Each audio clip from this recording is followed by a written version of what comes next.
Taiwan's president questions CCP's double standards over Russian territory. Chinese scientist advocates using genetic weapons against the West. Hong Kong developer reports first loss in 20 years. 60% of Japanese firms expect China to decline in 2024. Police killing in Changchun triggers armed lockdown. Insects swarm Hunan Bridge like falling snow. Taiwan's president, Lai Ching-te, marked his 100th day in office on August 23rd. During a TV interview, he directly addressed cross-strait issues, especially questioning the CCP's claim that they need to invade Taiwan for territorial integrity. When the interview aired on September 1st, it sparked significant international discussion, delivering a strong response to the CCP and hitting a sensitive spot. Lai Ching-te emphasized that the CCP's desire to attack Taiwan isn't driven by what any individual or political party says or does. The Republic of China and the People's Republic of China have never been part of each other, and the Republic of China has firmly established itself in Taiwan, Penghu, Kinmen, and Matsu. Democracy and freedom have flourished in Taiwan, and most importantly, democratic Taiwan has gained recognition worldwide. Lai pointed out that the CCP's goal of annexing Taiwan isn't truly about territorial integrity. He questioned why, if the CCP is so concerned about territorial integrity, they haven't demanded the return of land from Russia. Lai mentioned that this is the weakest moment for Russia, and if the CCP really cared about territorial integrity, they would be asking for the land taken by Russia during the Qing dynasty under the Treaty of Aigun. However, they haven't done so, which shows that their motivation isn't about territory. Lai further explained that the CCP's real intention in invading Taiwan is to change the rules-based international order and to establish their dominance in the Western Pacific and internationally. If their goal was simply to take Taiwan, they wouldn't be expanding their military in the East and South China Seas, or conducting joint military exercises with Russia. The CCP's military isn't just active in the Taiwan Strait, they're also operating in the Sea of Japan. Lai stressed that he hopes for peaceful development between Taiwan and China, as peace is the highest principle and a value that people pursue. The government has a responsibility to ensure peace and stability in the Taiwan Strait, but the approach must be correct. The most important thing now is to strengthen Taiwan's capabilities. In fact, over the past few years, the CCP has continuously sent military aircraft and ships to harass Taiwan. For example, within 24 hours starting from 6 a.m. on September 2nd, they dispatched 19 military aircraft, 16 of which crossed the Taiwan Strait Meridian Line into the northern, southwestern, and eastern airspace. Additionally, 8 CCP warships and 1 government vessel were active around the Taiwan Strait. These provocations, carried out during a time of severe economic downturn in China, also cost the country a significant amount of resources. Moreover, on August 26th, Japan confirmed for the first time that a CCP military aircraft had entered its airspace. Japan's Ministry of Defense reported that around 11:30 a.m., a Chinese Y-9 reconnaissance plane intruded into Japanese airspace near Nagasaki Prefecture for about 2 minutes. Japanese Self-Defense Force fighter jets issued a warning to the CCP aircraft. The Japanese government lodged a stern protest with the CCP authorities, demanding that such incidents be prevented in the future. The Ministry of Defense also noted that this Y aircraft flew from the direction of China and had been circling around 250 kilometers southwest of Fukuoka City, near 5 uninhabited islands, from around 10:40 a.m. local time. In response, senior Japanese journalist Aiko Yaita posted on Facebook, stating that President Lai Ching-te's comments delivered a powerful rebuttal to the CCP's double standards on territorial issues. International media outlets like Reuters covered the story, sparking discussions in the global community. Yaita pointed out that President Lai's remarks are backed by historical facts. The Treaty of Aigun, signed in 1858 between the Qing government and Russia, ceded vast territories of the Far East to Russia. Taiwan was ceded to Japan after the Qing government signed the Treaty of Shimonoseki in 1895. After the CCP took power in 1949, they issued a statement claiming that they did not recognize any unequal treaties signed by the previous government. Using this declaration, they successfully demanded the return of Hong Kong Island, which was ceded to Britain in 1842. Yaita questioned why the CCP has been aggressive towards other countries that signed unequal treaties but has remained very soft on Russia. Not only has the CCP not dared to ask for the return of land from Russia, but in the 1990s, under the leadership of former CCP leader Jiang Zemin, they also gave away large new areas of land to Russia. On December 9th and 10th, 1999, Jiang Zemin signed the Sino-Russia border agreement with visiting Russian President Boris Yeltsin in Beijing, ceding over 1 million square kilometers of valuable territory to Russia, an area equivalent to the combined size of China's 3 northeastern provinces or dozens of Taiwans. Jiang Zemin also gave Russia access to the mouth of the Tumen River. Yaita remarked that Russia, now weakened by war, is far less powerful than before. If the CCP wanted to reclaim the land, now would be a great time, and it might even be possible with just a little money. However, for some reason, the CCP has given a lot of aid to Russia in private without making any demands in return. This has caused frustration among many people on Chinese social media. Yaita noted that some foreign media reached out to the CCP's Ministry of Foreign Affairs and Taiwan Affairs Office for comments after seeing President Lai's remarks, but neither responded. It seems that President Lai's comments struck a nerve with the CCP. Xi Jinping's real opposition is the coalition of liberal democracies led by the United States, with Russia as the CCP's accomplice. The claim that Taiwan independence will lead to war is merely an excuse the CCP uses. Recently, a video posted to Reddit shows He Jiankui, a controversial Chinese scientist who was previously sentenced to 3 years in prison for editing the genes of fetuses. Now he has received new investment to set up a laboratory in Yazhou Bay Science and Technology City in Sanya, Hainan Province. He has openly recruited graduate students to conduct gene editing research and has even vowed to create genetic weapons and mutants to combat the West. This video, recently exposed overseas, has sparked a new wave of public outrage. In the video, He Jiankui claims that genetic weapons will be the core weapon of the next world-class war, and that in the next large-scale world war, genetic weapons could very likely become the game-changing new weapon. He also talks about forming a battalion of super soldiers with unmatched combat power. A search revealed that some clips in the video come from He Jiankui's Douyin account, where he has posted a series of videos. These include claims that the U.S. is developing genetic weapons and urging China to follow suit. However, some videos related to the genetic weapon war could not be found and seem to have been deleted.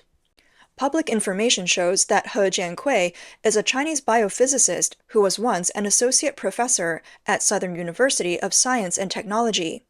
In 2018, he caused a global sensation by editing the genes of fetuses, leading to the birth of 2 baby girls. His actions were widely criticized for violating social ethics, and in December 2019, a Shenzhen court sentenced him to 3 years in prison for illegal medical practice. He Jiankui was featured in the British science journal Nature, where the author labeled him as a CRISPR rogue. Commenting on He Jiankui's open promotion of genetic weapons, political commentator Tang Jingyuan said that the CCP's anti-social and anti-human system produces scientists who often lack basic moral and ethical standards. They see humans as products that can be modified at will, ignoring fundamental human rights and morality. He noted that He Jiankui's remarks reflect the destructive and violent nature of the CCP, which often fantasizes about using technological violence to dominate the world and rule humanity. Tong further explained that the so-called super soldiers created through gene editing would not be fully human in the strictest sense, but rather mutants. Such beings would lack any moral essence and would be purely tools of violence, posing a terrifying threat to both the individual and society. He also questioned if humans are the subject of He Jiankui's experiments, who will become his test subjects? Who will provide him with these subjects? These issues could involve serious criminal activities. Under He Jiankui's videos, Chinese netizens left angry comments. Will viruses also be used as genetic weapons? This is the kind of person who created the Wuhan virus. Trying to make a Chinese Captain America? Mutant chumps are still just chumps. The Hong Kong real estate market is struggling, and one of its largest developers, New World Development, reported a net loss of 7.4 billion Hong Kong dollars in the first half of the year. The company estimates that its annual net loss as of the end of June could reach 20 billion Hong Kong dollars, marking its first loss in 20 years. On September 2nd, New World's stock price plummeted by 13%, hitting a 21-year low. Analysts at UBS described New World's $20 billion loss as huge and expect the company's debt-to-equity ratio to rise. New World's assets include large residential complexes, shopping malls, and office buildings. Last year, about 60% of its revenue came from real estate development and investment projects in Hong Kong, with the rest from mainland China. Before the debt crisis in China's real estate industry began, New World's stock had already dropped by about 80% since peaking in mid-2021. The company's market value is currently around $2.2 billion. The stock's sharp decline has further shaken investor confidence in both the real estate sector and the broader Hong Kong market. Although Hong Kong has not yet seen major debt defaults like those of mainland Chinese developers, weak residential and commercial property markets have raised concerns among investors about reduced liquidity in the industry. Since 2022, rents for major office spaces in Hong Kong have dropped by about 15%. Official data shows that during the same period, Hong Kong property prices have fallen by 20%. U.S. financial media reports that many office building rents in Hong Kong have seen significant declines. Take, for example, the Changchun Center, owned by Hong Kong's richest man, Li Ka-shing. Under his CK Asset Holdings, the center has seen rents drop by over 33% from 2019 levels, with a 25% vacancy rate last year. The newly completed second phase of the Chongqing Center has a rental rate of only about 10%. Data from real estate service company CBRE shows that in the first quarter of this year, the vacancy rate for commercial office buildings in Hong Kong surged to 16.7%, a historic high. This highlights the unprecedented downturn in Hong Kong's commercial real estate, reflecting the impact of economic recession and the departure of multinational companies. Ronnie Chan, former chairman of Hong Leong Properties, noted that Hong Kong's real estate industry is undergoing its biggest structural change in 50 years. Both UBS and Citigroup predict that Hong Kong's property prices will continue to decline this year, with potential drops of up to 10%.